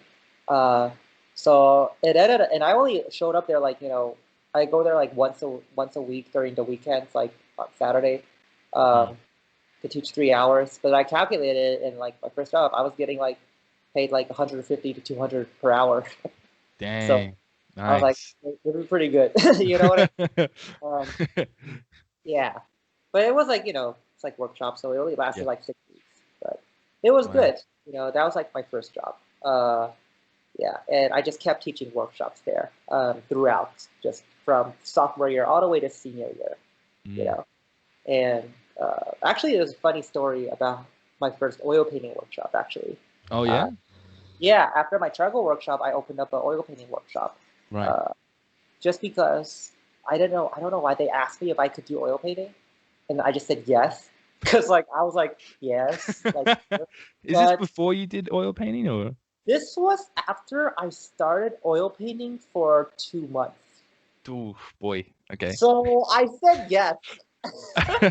And some of those students have been oil painting for like 10 years. And Dang. I said yes. After only been oil painting for 2 months. But Wow. it was okay. Like I think like I just kind of literally just jumped into the deep end of the pool. Like and it was still okay because like my drawing was able to translate to the painting. The only things that I didn't really know, like there was times where like, you know, students will be asking me like, what's the difference between Mars black and Ivory black? And I was like, that's a really good question. I just like pull out my phone, but I like pull it out in secret. So I would like start talking to them while I was like, you know, like Googling like Mars, Ivory black difference, like without them realizing what I was doing, and Yeah. that like sneak a look. And then I was like, you know, I would like, so I was like talking about something else while like doing that. And then after I researched, I was like, oh, that's the difference. And then I would like just bring the conversation. I was like, oh yeah, by the way, to answer your previous questions, the difference between ivory black and yeah, so it was a lot of that, right? Oh wow. To this, I am sorry, but that really was how it was. But you know, answers, so who cares? Yeah. And it was actually through doing that, I think that's how I was able to get, I guess, proficient in oil painting under a short amount of time. You know, because I was learning while I was teaching, And you learn pretending a lot more. but I was really learning it, you know. Yeah. Yeah, so it was just kind of like that. That's incredible. That's incredible. Wow, man. Props to your mom for wow, having a great sense of business. I think that's like every Asian mom that does that. Like my fiance, her mom of Asian as well. She doesn't even have a job or anything. She just buys and sells things on eBay. You know. Whoa. You know, There you go. they just have this sixth sense about it. Yeah, me too. Man, that's incredible. You struck out lucky with that. Wow, that's incredible, man. Man, having your phone up there, just be like, yeah, about that. Yeah, that's, you know, Man, yeah, they say like, you know, when you're learning under, you know, when you're trying to learn under like not normal circumstances like that, you tend to remember much more clearly. Definitely a So lot more. it helps me just kind of remember every single little thing. Yeah. Because most of the questions that my students asked me were things that I didn't even know myself. So I had to learn it on the spot while talking to them, while pretending that I knew what I was talking about. While, it was like, yeah. Yeah, so your brain just goes into this hyperdrive of just like, okay, just take this in, quick. Hope I don't get in trouble. It's a full kind of like you kind of put yourself in a sort of like a survival sort of state where like you, if you didn't live up to it, that's it, you're done for. But just you couldn't crack under pressure, just forced you to be like all in on it. That's so good. That's incredible. Yeah, well, I actually started. I had a day job. Like I was working at like Cotton On, and I was working at Nike, selling shoes and stuff, which actually benefited me a lot because at Nike and selling shoes, it was really like upfront, talking to people, talking to random people all the time, selling a product, and that's what really taught me how to just have a conversation flow.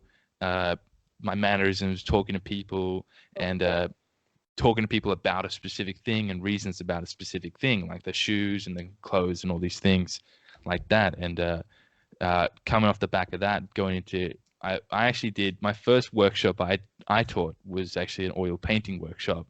So and then after that, I did charcoal drawing workshop. So I'm back to front compared to you. So but going into the first workshop, I found that if I just implemented all the things that I learned from selling shoes, the way that I talk and the way that I present things, stuff like that, I could transition that into the way that I presented like my art and stuff like that. And so, so super beneficial for that. And like you said, the business side of art is something that, nowadays we've got all these platforms that teach all these incredible ways to paint and seeing these artists and how they, but nobody's really teaching how to like make it a business.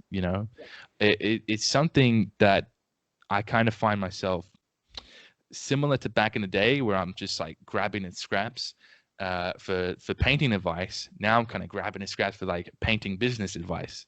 But we've got incredible like sort of business entrepreneurs and stuff like that, which you can kind of synthesize and sort of transition into your painting sort of practice. Thankfully, like Gary V and like I don't know, Jordan Belfort, like the Wolf of Wall Street. Yeah, he does a lot of like his sales teaching stuff like that on his website, and that's something I've been learning a lot from. And like the business side of things is probably the biggest side of things outside of like the painting itself, really. Like how are you going now managing? So are you running that all by yourself, or is somebody helping you with that, or what's your sort of like setup for your sort of the way that you conduct yourself in the business sort of side of your art? So I mean, like I've been in a few galleries before. Are you talking about like selling art or? Well, like anything, like how are you sort of like presenting yourself? Like you selling works now, selling workshops and stuff like that? Do you Just like like in general, how am I making a living from it, I guess. Yeah, that sort of stuff. Yeah, for sure. So I took the advice of Daniel Keyes when I first asked him how to do it, because I asked him when I was still a student, and he just said something to me that really made sense, and I was already kind of doing that at that time, but it just really solidified everything. And he just said you need to have multiple sources of income. Yeah, like, diversity. You need to have at least 4 to 5 sources of income. If you don't have at least 3, then you gotta get a little bit more, right? So right now I actually have a few different. So I guess I could just list off my sources. Just I don't know if this can help anybody who's listening. Like I guess it definitely will. Yeah. That's cool. So I have the atelier where I'm splitting revenues with the school that I'm sharing it with. So right now we were able to kind of gain back a few students. We have like around 40 to 50 now. Oh, nice. I'm splitting revenues with them on that, and that gives me a good percentage every month. And just that with them, that's enough to pay rent, right? Oh, fantastic. So that's just, just one of my sources is enough to pay rent. And then after that, I have my thing with Sentient, right? Um, and they give me like it's not too much, but it's like okay. And I'm not really doing it for money with them. I'm mainly working with them just because I really want to. And I think a lot of other artists too are mainly working with Sentient because and it's a startup too, right? Yeah. Uh, Yeah. just to kind of spread the knowledge and just kind of support the mission that they have, which Yeah. I totally agree with. That's why, like, I even told Keith, I was like, I don't even care how much you pay me. I don't like, I'll do it no matter what. Yeah. You pay me like 50 cents and I'll still do it. Like, I don't care. Like, I'm not doing this for money. Yeah. So I have that with them, right? That is okay Mm. percentage. And I'm actually also, not a lot of people know this, but I'm actually also teaching at this private art high school in San Okay. Francisco. Wow. Yeah, so I'm teaching the students there Nice. they're definitely probably watching this right now. So hey, what's up, guys? Because they look at my stuff online a lot. Oh, But nice. yeah, so I'm teaching there Tuesdays and Wednesdays. I'm actually traveling there, teaching in person, and I teach them drawing and painting. And just a little bit of a note on that. It's I try to teach them as if it's like a workshop. Like Yeah. I don't teach them like it's a high school classroom. I try to teach Yeah, of them course. in a way where, and they've been making beautiful works through that, and they're like, oh, we've never learned stuff like this. I'm like, of course, because normal high schools usually they don't do like I Yeah. bring in like the shot boxes. I bring in like all my we watch like I literally like we watch like Daniel Key's videos sometimes. Like we watch like we look at I bring them like a la Prima book like Yeah. Yeah. I try to really expose them to the things that even in college they're not going to get exposed to. No, So that's my incredible. Yeah. targeting that, and that gives me a pretty good percentage too every month, right? Mm. I think as much as the atelier, if not a little bit more. So it's pretty Yeah. good. And then that's like my third source of income. Mm. And then shoot, I'm also teaching at Pacific Art League, which is like the art league around here. And I teach like every Friday. I teach like an online portrait painting workshops. I love the students there too. Mm. We might be seeing this as well. What's up, guys? Yeah, but so they're I'm also doing that as well, and that reels me in a pretty good percentage every month. And after that, I have my private students. Uh, I have, I think, like 4 or 5 private students right now, uh, and they're studying with me. Based on what they're doing, they're studying with me and paying like around like 50 to 100 per hour, like depending on what the subject is, depending on like what the intensity is of the subject we're doing. Yeah. But yeah, and after that, I sell paintings online too. Like I sell Yeah. them on Instagram. So those are the most sporadic ones because the ones that I teach off of, they come every month. So they come every month. And the Instagram or like the paintings that I sell off of online or whatever, those they come sporadically, but when they come and it's Yeah. good. Yeah. And when I was doing my second Strata series, it was really good. Like I was doing a bunch of stuffed animal, you know, not for like I didn't think it was gonna be a thing. I didn't think it was gonna blow up because I remember it was crazy. I have no idea it was gonna like I went from like 10,000 followers to 20,000 followers in the span of like 1 month just from doing that. I remember seeing that myself. Yeah, it was crazy. Like That was pretty wild. that Winnie the Pooh painting got like 17,000 likes. I was Yeah. like, what is this? What's happening? I should have been painting stuffed animals all along. And then it was crazy. Like I literally was just trying to find things to paint for Strata Chat. It was like around like day 5, and Yeah. then I just saw like this little, the little stuffed animals that my girlfriend had, and I just painted it. And then like more and more people started giving me stuffed animals, saying, "Oh, you should paint this. You should paint this. You should paint this." And I was like, "Okay, okay." And then like so I have a bunch. I literally have like 3 giant backphotos of stuffed animals right there at the corner. That's sick. And none of them are mine. I have like 2 stuffed animals at home. Yeah. People think I'm like some weird stuffed animal collector. I'm like, I'm not. Like these are all lend me their stuffed animals. I myself only maybe have 2, and those aren't even mine. Those are my girlfriend's. But Yeah, yeah, sure, buddy. Yeah, yeah, sure they that, are. but yeah, that month was pretty crazy. Like, I think 80% of everything I did sold. Mm, Uh, wow, that's incredible. yeah, I sold like around 15, 16 paintings, I think. Dang. Uh, Actually, I think a little bit more, around like 20 paintings, I think. Mm. And in that month, I basically just made like what I would have made every month. Like I made like two, three times like that. So a little cushioning too. Yeah, But I yeah. stopped doing that just because I was like, I don't want to be known as the stuffed animal painter. It gets Like, to that point, hey. I mean, I will still do it here and there Yeah, occasionally, yeah, of just course. because people ask me about it. And Mm, it is fun to do. If you haven't ever painted stuffed animals before, I definitely recommend you doing it. It's mm. like this weird kind of in between. It's not really a portrait. It's not really a still life. It's not really like a little stuffed animal. I mean, it's not really an animal, but Yeah, it's not really alive. But it can seem alive. It's like yeah. it's it's Mm, it's weird, but it's fun, right? mm. I definitely recommend you guys trying it. Anyone who's listening to this, or even you, you're like try Yeah, it. yeah, Like, yeah, for sure. and it's actually really easy to paint too. Like it just Yeah, kind of comes out. It's pretty you easy to. pose it how you like.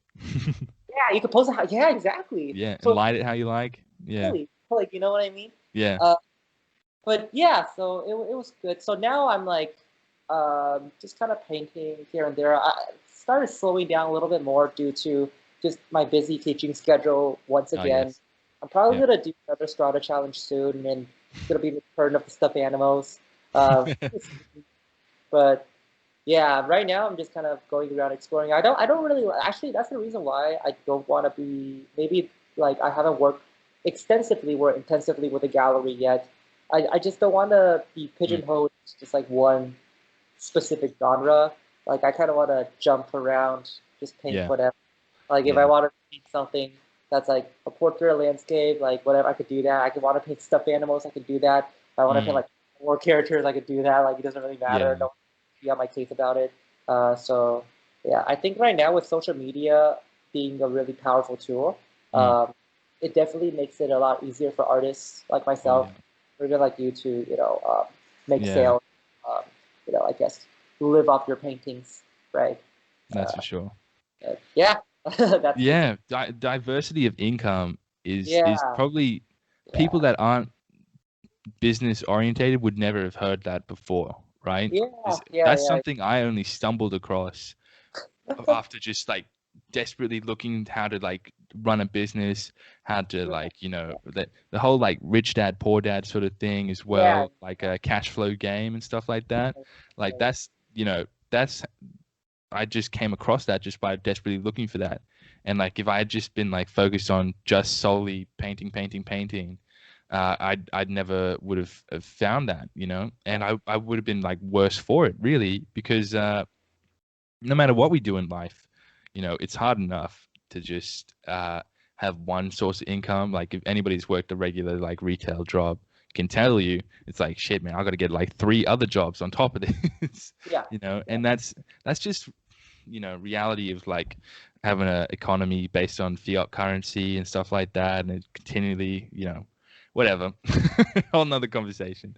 But yeah, just diversity of income is the biggest thing for artists, really. And I, Andrew Tischler talked to me about this, and he talks about like, because ages ago I talked to him and I was like, dude, like, what should I be doing? What should be my direction be? He's like, Zach, you should be teaching.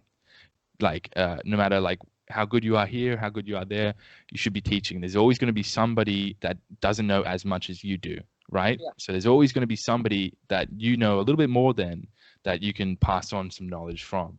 yeah, You don't have to sell yourself as like, oh, I'm the next Richard Schmidt, and I've been doing this for like 80 years. You don't yeah, need to be like that. You can just be like, look, this is who I am. This is what I know. And then people that people look at that and they go, oh, okay, that actually looks doable. I don't need to have 60 plus years under my belt to do. This dude's been doing it for like 5 years, whatever, and is teaching this to me, and it becomes a lot more open for people to look at and stuff like that. Yeah, so the teaching is such a big thing. Hey, okay, is aside from just like the work itself, but people are just, you know, really hungry for that, especially because it's not taught in our Oh, schools. yeah. It's not taught in that university at all. Yeah. So yeah, people are always looking how to like representational art is always such a big thing, such a big thing. Not here in Australia, but everywhere else in the world. Yeah, yeah, for sure. Yeah, everyone here just I don't know what it is. People just it's just because we have that one culture of postmodern type of thing, Yeah. and that's kind of it. and then all we have after that is just like the paint and sip, paint and sip sort of like classes where you Oh, paint and sip. Oh, yeah, yeah, yeah yeah, yeah yeah. where you Oh, bring like oh, your alcohol and you sit down, you go, whoa, I'm I'm doing a little scene. Yeah. yeah, I actually tried applying to a job as a paint and sip instructor actually when I was in Yes. college. And they got back to me saying I was overqualified. Like, they're like, we'll feel bad, but they're like, you should probably like this is before School 33. Yes. So I was like applying everywhere, and I applied there, and like they got back to me, and then they were just like, yeah, you're over. Like we don't think like think it's like suitable for you. You should be teaching actual workshops. And then Yes. I was like, no. I was like, no, no, no, no, it's okay. I wanted money that time, so I was like, no, no, no, it's okay. I'm not overqualified. I'm underqualified. Like here, cut. No, no, no, no. Please, Seriously, I'll dumb we'll it down. feel I'll like dumb it down. they're like, no, we'll feel like we're insulting you if we hire you. So you just do something else. I'm like, wow, that was like, I don't even know how to take that because I was like, you just rejected me of a job. I was like, I You don't. do good.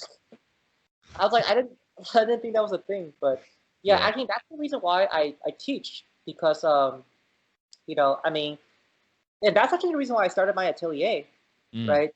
Because I felt like so many art programs nowadays, um, like the college ones, universities ones, like you're gonna be paying, you're gonna be in debt for like the majority of your life when you go there, yeah. uh, and you end up maybe learning something and maybe not.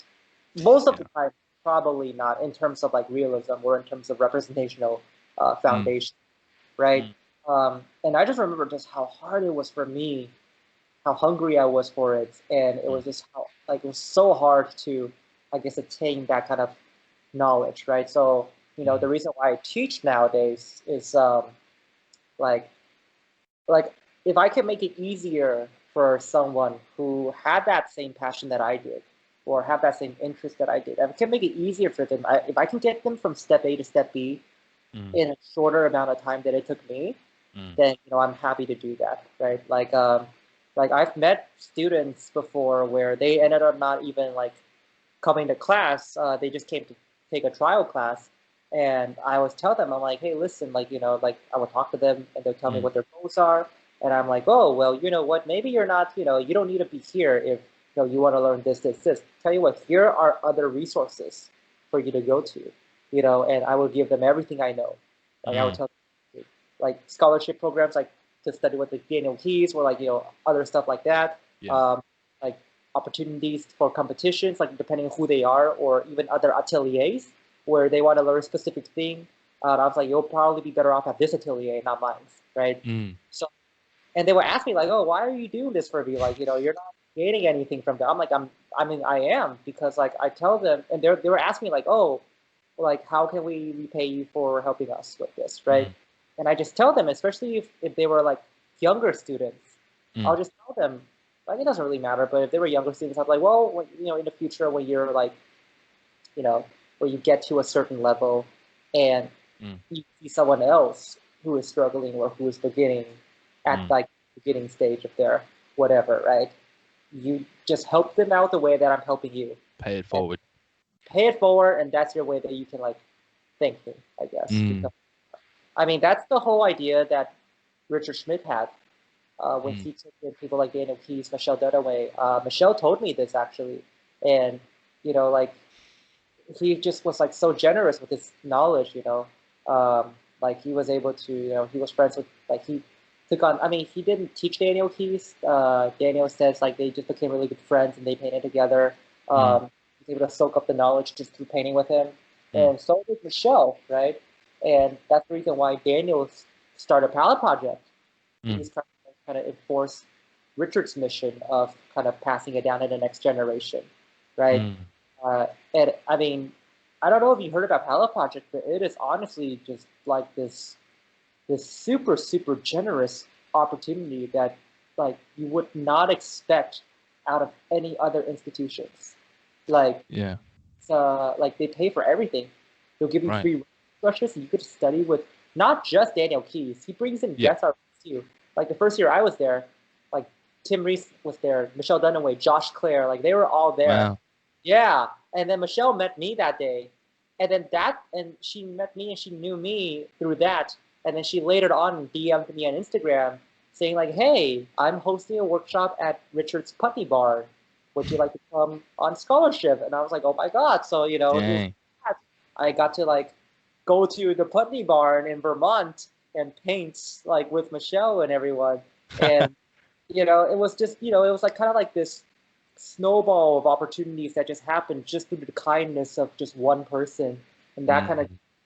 snowballed into so many other opportunities, right? So I Mm. feel like just a little bit of information or just a little push, right? Mm. That will be enough to just help anyone out, and you never know where it's gonna get them in the long run, right? Hey. Uh, so yeah, Wow. Man, that palette project, that's incredible. That's incredible. yeah, I've only ever heard of it years in a through row. Daniel. Yeah, I And went 2 years in a row. Actually, it used to be 16 to 21 years old. right. Uh, and then when I was 21 on my second time there, I was like, "Hey, Daniel, I want to come back next year. Can you like heighten, like, raise the age up by one?" And Yeah. he's like, "I guess." Like he did. So you're welcome, 22-year-olds who can attend, and I'm sorry, 16-year-olds who can't attend. Actually, you can still attend. I sent two of my atelier students, Xiaozi and Unjin, there last year, actually. Mm. Uh, or was it this year? I don't even know anymore because of like the whole COVID thing. But it was the last pilot project they went, and they were able to study there. So they were two of my atelier students, and they got to Mm. experience that, and I guess they had a good time. But yeah. Yeah. Man, that pay it forward, that's exactly what I Yeah. feel like the broader art community is all about. Like, no So, matter who it is, you can just message them online, and yeah, yeah, everybody's so helpful, Like yeah. the I haven't ever had like somebody be like, "Oh no, get out of here," any sort of response like that. People have always been so like, you come to them with a question, everybody's like got like their answers to it and ready to go. Like you're like, Yeah, wow, okay, wow, that just got answered for me straight away. And it's just that asking, everybody's so willing to give in the art community yeah, that it's just really incredible. That paying it forward. Yeah, that's yeah, incredible. yeah. Yeah. Man, I'm so glad that you decided to keep going with your art career. Dude, I cannot tell you how thankful I am you decided not to sell out your stuff and just like quit it altogether. Yeah, And yeah. like, I'm positive that so many people are like that too, man. I really appreciate you coming onto the podcast here and sharing Thank us you so much. with this. Man, yeah, wow, really thankful for all this, man. I really appreciate all this. This has been really, really incredible to just hear your story, hear where you come from, and man, going from the sort of troubled kid over to drawing Goku all the time, and getting that sort of like discipline, and then taking it from there, being hungry, grabbing those 2-minute clips wherever you could. Oh man, incredible, incredible story. Thank you so much for coming on here and talking with me, man. I really, really appreciate that. Anytime. I hope you all really enjoyed this episode. I enjoyed it so much. Really loved every second of it. Kai's a phenomenal artist, and I hope you enjoyed his story, and I hope you got a lot from his story. So the podcast is going to be posted once a week. There'll be a new podcast out with some really incredible artists down the pipeline here that some of them you've definitely heard of, some of them you're going to hear of and be like, whoa, where were they this whole time that I've been enjoying art and not heard of them. So I'm really excited to bring that to you guys. Hit subscribe, hit the bell so you get notified every time I upload here on YouTube. And I'll see you guys in the next episode. Catch ya.